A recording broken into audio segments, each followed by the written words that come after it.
दलित पिछड़े आदिवासियों को चाहे सरकारी नौकरी में हो जांच बैठा दिया जाता है, राजनीति में हो तो सीबीआई और ईडी छोड़ दी जाती है। कांग्रेस के जमाने में जाति देकर छोड़ा जाता था, बीजेपी में जाति और पार्टी दोनों देकर छोड़ा जा रहा है। और जो फूले साहब ने कहा है कि विद्या बिन गति गई, गति बिन मति गई, मति बिन व्यापार गया, व्यापार बिन हम शूद्र हमको बना दिया गया। 1 दशक के बाद ओबीसी सब जगने लगा। तब इस मनुवादी मीडिया के जो टीवी अखबार है उसने पता है क्या नया समुफा छोड़ा कि राजनीति का अपराधीकरण हो रहा है। ये झूठ था। लालू यादव अपराधी नहीं थे, कर्पूरी ठाकुर अपराधी नहीं थे, मान्यवर कांशीराम अपराधी नहीं थे, रामस्वरूप वर्मा अपराधी नहीं थे, सोनेलाल पटेल अपराधी नहीं थे, करुणानिधि अपराधी नहीं थे। जब दलित और पिछड़ा आदिवासी आने लगा राजनीति में तो इन झूठे मकारों ने खबर चलाई कि राजनीति का अपराधीकरण हो रहा है, जबकि राजनीति में बहुजन आ रहे थे और राजनीति का पैसाकरण हुआ। आज बीजेपी, कांग्रेस या सवर्णों की जितनी पार्टियां हैं, चाहे ममता बनर्जी हो, नवीन पटनायक हो, ये पैसे वाले की पार्टी है, जनाधार वाली पार्टी, वोट वाली पार्टी तो सपा बसपा आरजेडी जेडीयू जेएमएम है। ये पार्टियों के पास जनाधार है, क्योंकि बिहार के जनगणना को अगर मान ले तो 90% आबादी देश में दलित पिछड़े आदिवासी किसानों की है, तो पार्टी तो यह बनेगी ना। वो पार्टी पैसे वाले की पार्टी है। लेकिन मीडिया क्या बेईमानी करता है। मैं मीडिया का छात्र हूं तो मीडिया से जोड़ के बता रहा हूं कि खेल कैसे किया गया है, और ताकि ये सारी बातें आप लोग देश को बताइए। मीडिया ने क्या खबर फैला दिया, कांशीराम साहब दलित नेता और अटल बिहारी वाजपेयी राष्ट्रीय नेता, सोनेलाल पटेल पिछड़ों के नेता। ओबीसी के जब मंडल कमीशन लागू हुआ और जब कर्पूरी ठाकुर जो आज भारत रत्न दिया गया है, ये लगता है शौक से दिया गया है, ये मजबूरी में दिया जा रहा है। और ये मजबूरी आपके इस तरह की बैठकों का नतीजा है कि ये मनुवादी डर रहे हैं। और अभी वो खेल शुरू हुआ है। अभी तो नेताओं को ओबीसी की याद आ रही है, एससी एसटी की याद आ रही है, बहुजन की याद आ रही है, लेकिन ये लड़ाई बहुत लंबी चलेगी। और इस लड़ाई में हमारा हथियार एक ही है, एक संविधान और एक मीडिया, क्योंकि हम जो बोलेंगे वो दुनिया तक पहुंचनी चाहिए। चल रही है। और इस देश में जो मनुवाद का जो पूरा व्यापार है वो टीवी अखबार के दम पर है। आप अपनी राय क्या देखकर बनाते हैं? टीवी अखबार। आज के नेताओं को कौन बदनाम करता है? मायावती चोर है, मुलायम सिंह यादव चोर है, हेमंत सोरेन चोर है, आज भी कहा जा रहा है। अब बाकी सब मनरेगा में मजदूरी करके अमीर है। आप लोग को लग रहा होगा कि यहाँ बहुत कम लोग हैं, लेकिन आप गलत फहमी में सोचिए। कबीर साहब अकेले लड़ रहे थे, पेरियार साहब अकेले लड़ रहे थे, ज्योतिबा फूले अकेले थे, उसमें कितनी विकट स्थिति थी। बाबा साहेब अकेले लड़ रहे थे, जगदेव प्रसाद अकेले लड़ रहे थे, रामस्वरूप वर्मा, सोनेलाल पटेल, मान्यवर कांशीराम साहब साइकिल से चल रहे थे। तो आप लोगों को लगता होगा हमारे लोग ना इंफीरियरिटी कॉम्प्लेक्स के शिकार है, उनको लगता है कि हम कम लोग हैं, बात नहीं कर रहे। पूरी लड़ाई जो है ना मानसिक मजबूती की लड़ाई है। हम लोग संख्या बल के आधार पर लड़ाई कभी न लड़े हैं न लड़ेंगे। ये लड़ाई मानसिक लड़ाई है और इसमें संख्या नहीं, मानसिक रूप से मजबूत होना होगा। तो अगर आप में से किसी को लग रहा है कि ये मुट्ठी भर लोग हैं तो आप गलत फहमी में हैं। यहाँ कम से कम पूरा भारत और पूरी दुनिया का बहुजन समाज है। पूछिए कैसे? मैं झूठ नहीं बोल रहा हूं।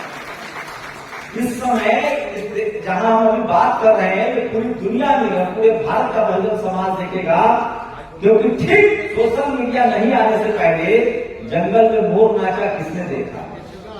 बहुजन समाज के पास न टीवी था न अखबार था। बाबा साहेब ने 4 अखबार निकाले, लेकिन वो नहीं चल पाया क्योंकि संसाधन नहीं था। हम लोग तकनीक के युग में है, 21वीं सदी में है, और सोशल मीडिया का दौर में जो सारा कैमरा दिख रहा है ना, ये पूरा दुनिया में आपकी बातों को पहुंचाएगा। इसलिए आप ये लोग करेंगे कि आप कम संख्या में ये करोड़ों लोग देखेंगे। और इस देश में जो आज सरकार चल रही है और इस देश में जो मनुवाद का जो पूरा व्यापार है वो टीवी अखबार के दम पर है।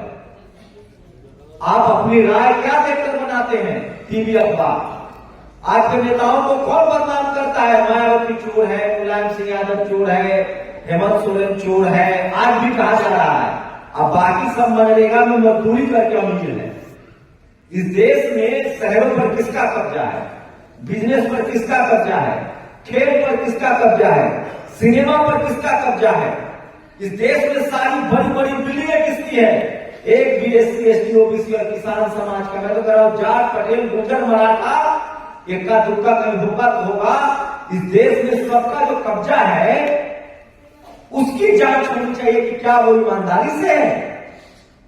इस देश में दलित पिछड़े आदिवासियों को चाहे सरकारी नौकरी में हो जांच बैठा दिया जाता है, राजनीति में हो तो CBI और ED छोड़ दी जाती है। कांग्रेस के जमाने में जाति देखकर छोड़ा जाता था, बीजेपी में जाति और पार्टी दोनों देखकर छोड़ा जा रहा है। तो मैं कहना यह चाह रहा हूं कि आप लोगों को अब तक आप सिनेमा देखते हैं, टीवी देखते हैं, अखबार देखते हैं, उसी से लगता है कि ये सही है गलत है।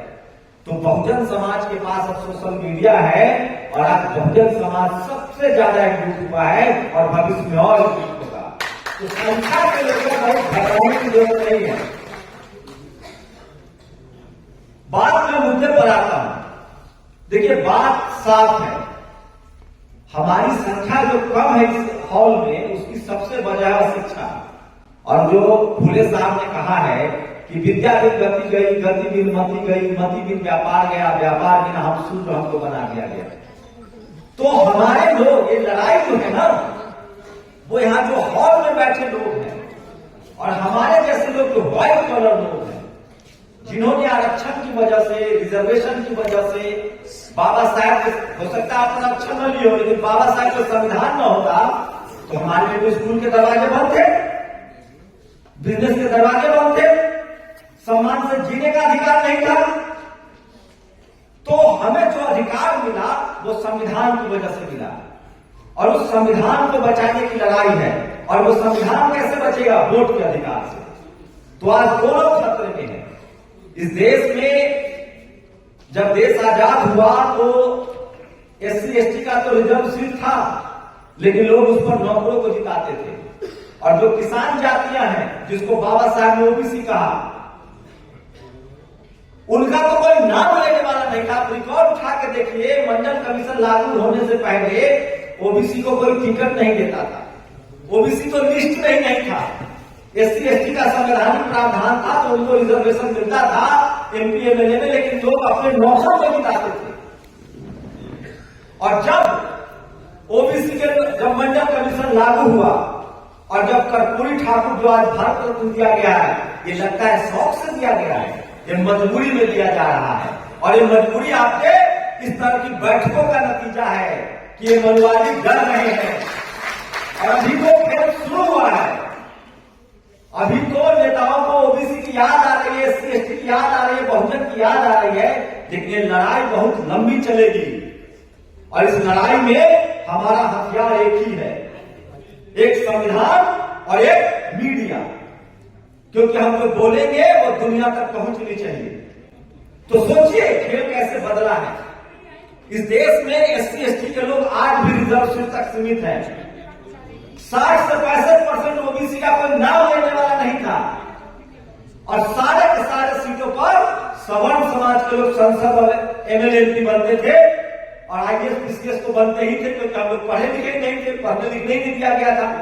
मंडल कमीशन लागू होने के बाद इस देश में OBC का पहला IAS बनता है। और शुक्रिया रामविलास पासवान जी, शुक्रिया VP सिंह जी, शरद यादव जो नहीं है उनका भी शुक्रिया, जिन्होंने हमारे लिए काम किया उन सबका शुक्रिया करना चाहिए। हम एहसान फरामोश लोग नहीं है।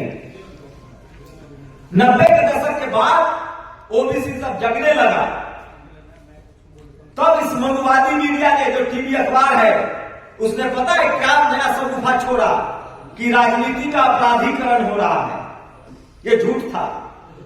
लालू यादव अपराधी नहीं थे, कर्पूरी ठाकुर अपराधी नहीं थे, मान्यवर कांशीराम अपराधी नहीं थे, रामस्वरूप वर्मा अपराधी नहीं थे, सोनेलाल पटेल अपराधी नहीं थे, करुणानिधि अपराधी नहीं थे। जब दलित और पिछड़ा आदिवासी आने लगा राजनीति में तो इन झूठे मक्कारों ने खबर चलाई कि राजनीति का अपराधीकरण हो रहा है, जबकि राजनीति में बहुजन आ रहे थे और राजनीति का पैसा करण हुआ। आज बीजेपी, कांग्रेस या सवर्णों की जितनी पार्टियां हैं, चाहे ममता बनर्जी हो, नवीन पटनायक हो, ये पैसे वाले की पार्टी है। जनाधार वाली पार्टी, वोट वाली पार्टी तो सपा, बसपा, आरजेडी, जेडीयू, जेएमएम है। ये पार्टियों के पास जनाधार है, क्योंकि बिहार के जनगणना को ही अगर मान ले तो 90% आबादी देश में दलित, पिछड़े, आदिवासी, किसानों की है, तो पार्टी तो ये बनेगी ना।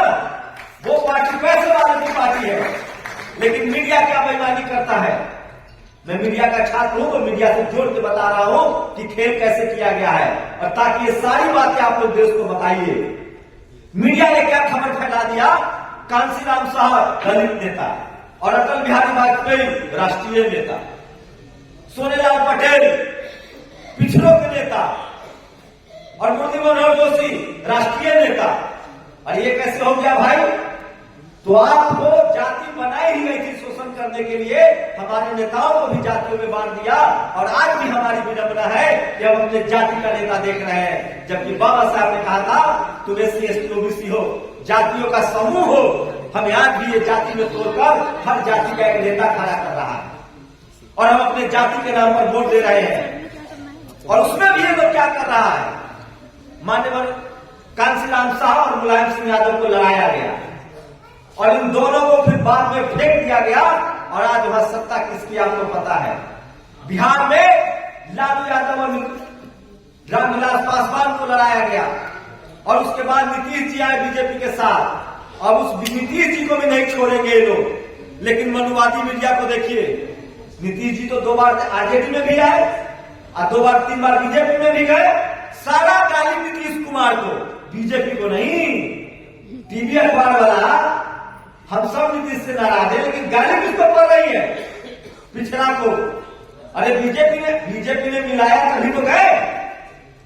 तो ये खेल समझिए कि किसी कीमत पर गठबंधन कर ले। इस देश में 2014 के बाद जब बीजेपी की सरकार आई है, तो आप लोग को पता है कितने कांग्रेसी अपर जनरल कैटेगरी के नेता बीजेपी में चले गए? जानते हैं आप लोग? किसी को मीडिया ने गाली दिया? उनका जाना क्या है? सपा से नहीं गए, बसपा से नहीं गए, कांग्रेस से नहीं गए। और नीतीश कुमार ने जो पाला बदला है, उसमें भी जो सवर्ण नेता है, उन्होंने उनको चढ़ाया। क्यों चढ़ाया? क्योंकि ऐतिहासिक काम हो रहा था, जाति जनगणना हो रही थी, 65% रिजर्वेशन हो गया था। तो सब पार्टी के जनरल कैटेगरी के नेताओं ने मिलकर कहा कि इस गठबंधन को तो तोड़ना होगा भाई, नहीं तो 2024 में राजनीति पलट देगा। जाति जनगणना मुद्दा बन रहा था, दलित पिछड़ों का मुद्दा बन रहा था, और इसमें राहुल गांधी का भी दोष है। तो सवाल यह है कि इस देश में सारा चोर, अपराधी, क्रिमिनल सब दलित, पिछड़ा, आदिवासी है। किसकी नजरों में? मीडिया की नजरों में। इसलिए आप लोग टीवी अखबार का बायकॉट कीजिए। वो आपके हितों के खिलाफ है, और वो आपके खिलाफ हमेशा बोलेगा। आप मुख्यमंत्री बन जाइए, प्रधानमंत्री बन जाइए, तो भी वो आपके खिलाफ है। आप राष्ट्रपति बन जाइए, तो भी वो आपके खिलाफ है। कहने का मतलब ये है कि जिसने गाय पाला है, दूध वही खाएगा। तो बहुजन समाज को टीवी अखबार देखना बंद कर देना चाहिए। अब सवाल है कि कौन कह रहा था कि राजनीति में अपराधीकरण हुआ है? यही टीवी अखबार वाला। जबकि राजनीति में पैसाकरण हुआ। क्या गरीब चुनाव लड़ सकता है?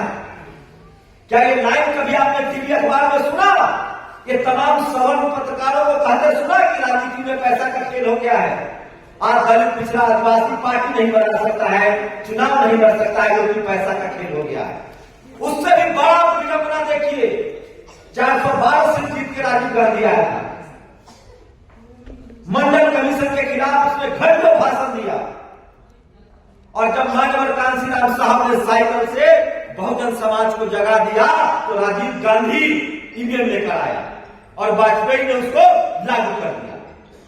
और जब बहुजन समाज मान्यवर साहब ने नारा दिया कि 100 में 90 वोट हमारा, राज तुम्हारा, नहीं चलेगा, नहीं चलेगा, वोट से लेंगे CM PM और आरक्षण से लेंगे SPDM, तब इस देश में ईवीएम आया। और सोचिए, कांग्रेस 1 की सरकार थी, ओबीसी को रिजर्वेशन अर्जुन सिंह ने दिया। 3 बड़े ब्राह्मण नेता थे उसमें, मैं नाम लेकर बोलता हूं।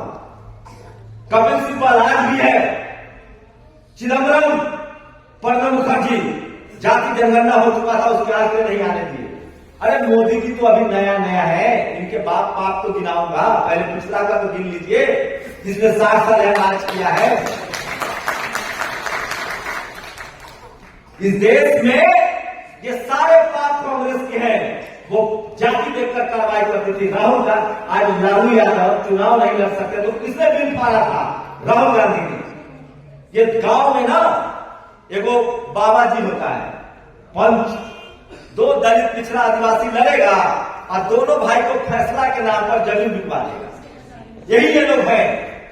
कभी दलित का इधर, मैं फिर कह रहा हूं, बहुजन समाज को चुन चुन कर अपने समाज के लोगों को आपको जातिवादी अब बनना पड़ेगा।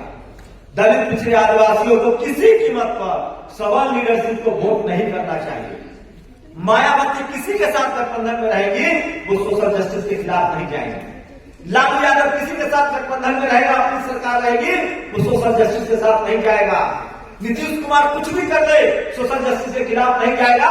रामविलास पासवान सोशल जस्टिस के खिलाफ नहीं गए। वो भले बीजेपी के गठबंधन में थे, लेकिन जब SC ST act supreme court ने खत्म किया तो वही रामविलास पासवान ने डंके की चोट पर कहा कि इसको पुनः से बाहर कीजिए। बहुजन समाज के लिए बहुजन नेताओं ने किया है। और एक और बात माननीय कांशीराम साहब ने कहा था, मैं नहीं कह रहा हूं, मैं उनको अपना राजनीतिक गुरु मानता हूं। इस देश में राजनीति के रसायन शास्त्री, इस देश में आज जो बीजेपी राजनीति कर रही है वो मान्यवर साहब का फॉर्मूला था। और सोचिए, मान्यवर साहब ने कहा है मजबूत सरकार नहीं चाहिए, मजबूर सरकार चाहिए, गठबंधन की सरकार चाहिए। और आज बहुजन समाज की ताकत का अंदाजा लगाइए और सोशल मीडिया का। अगर बीजेपी के कुछ मनुवादी यूजीसी में बैठे हुए हैं, सरकार बीजेपी के तो बीजेपी को कहूंगा, कुछ मनुवादी बैठे हुए यूजीसी में। यूजीसी के एक मनुवादी ने अभी कानून बनाने वाला था, नोटिफिकेशन लाने वाला था कि दलित पिछड़ा आदिवासी का सीट जो है वो डी रिजर्व कर दिया जाएगा। सोशल मीडिया पर खबर चली, जांच बैठ गई, क्योंकि आपकी जागरूकता, सोशल मीडिया का कमाल है ये। अगर यही कपिल सिब्बल होता तो ये न जांच होता और न ये बदला जाता।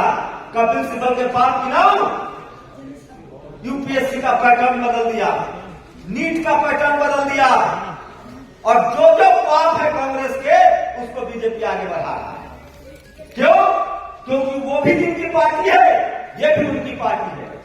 तो बहुजन समाज के लोगों को हम सब मेहनत कश लोग हैं, हमको ये काम करना है, अपना जीव लंबा करना है, मुंह खोलना है।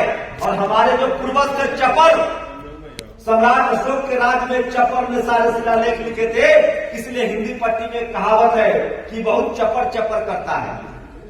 आपको चपर चपर करना है, बोलना है, खूब बोलना है, रोज बोलना है, बार बार बोलना है। और जो समाज बोलेगा नहीं, वो अपने कंधों पर लाश उठाएगा, अपना हक अधिकार चला जाएगा। हम सब डरे सहमे रहते हैं, हमारा डर मानसिक है। और 100 में 90 हम हैं। हम क्यों डरेंगे? हमने किसी का कर्जा खा रखा है? हम इस देश को बनाए हैं, सड़कें हम बनाते हैं, नदी नाला हम बनाते हैं, पेड़ हम लगाते हैं, अन्न हम उपजाते हैं। हम क्यों डरेंगे? हमने कोई चोरी की है? हमें बदनाम किया जाता है टीवी अखबार के दम पर। और जिस दिन बहुजन समाज के लोगों ने बोलना सीख लिया, आंख में आंख डालकर बोलना सीख लिया, उस दिन बहुजन समाज की किस्मत बदलेगी। और एक बात सोचिए, हम लोगों को सबको रोज बोलना है 3 बार 4 बार। हमें धर्म की राजनीति से न लेना है न देना है। हमारे लिए स्कूल, अस्पताल, हमारे लिए नौकरी, बिजनेस, शिक्षा, पॉलिसी जो बनाएगा हम उसको वोट करेंगे। हमारे लिए ये जरूरी है, हमारे बच्चों के लिए ये जरूरी है।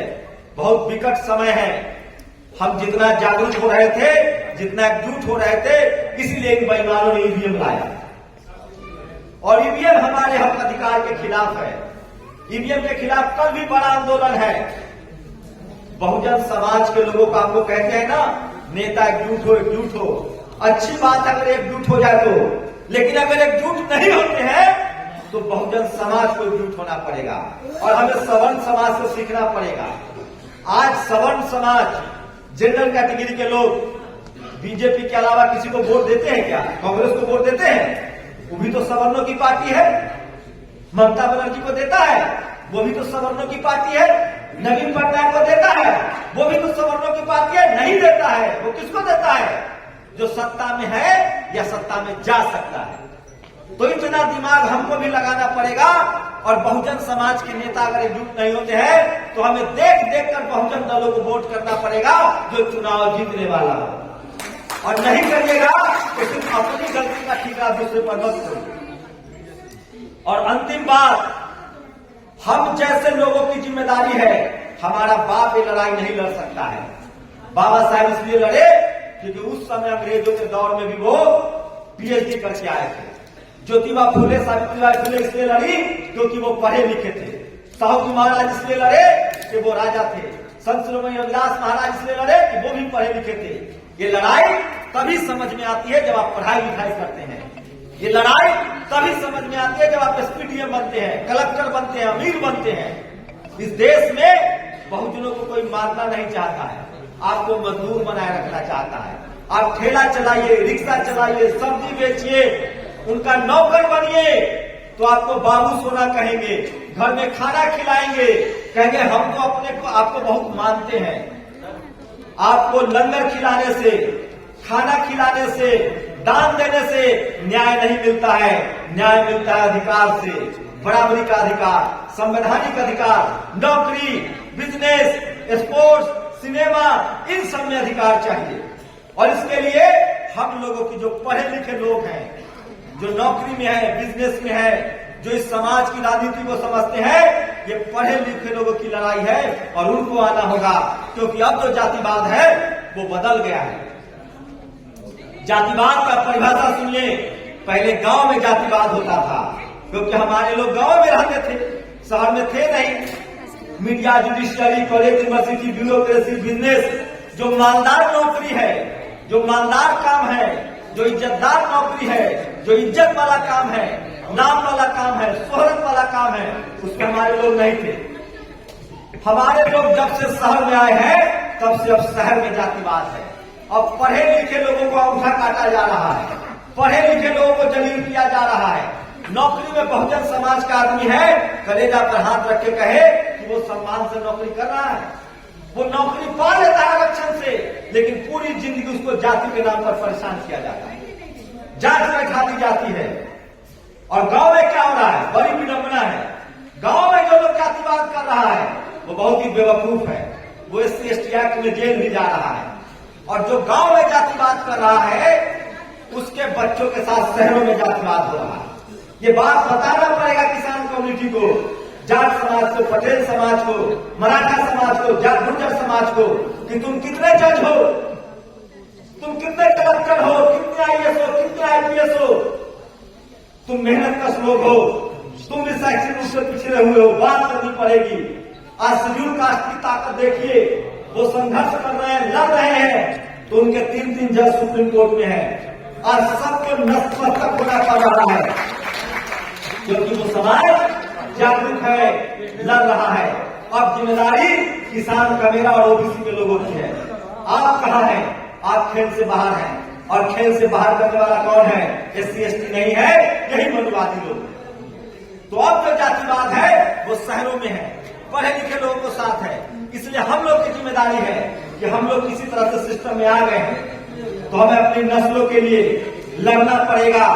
नहीं लड़ेंगे तो आप तो निकल गए गलती से, आपका बच्चा नहीं निकल पाएगा क्योंकि जाति जाति नहीं है।